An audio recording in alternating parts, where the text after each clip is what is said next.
Зъбите ни в горна и в долна челюст не винаги са пропорционални, както и тези отляво не са абсолютно с еднакъв размер на тези отдясно.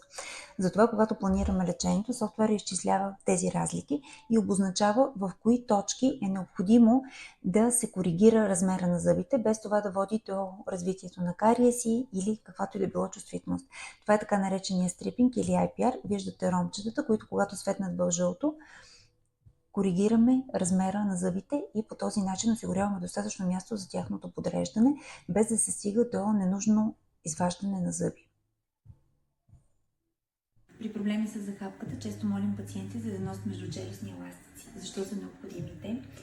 Алайнерите ни дават възможност да връщаме зъбите един по един назад, докато стигнем желаната им позиция и съответната правилна захапка. Много е важно обаче да знаете, че ние не се борим с придвижването на коронките, а и с придвижването на корените.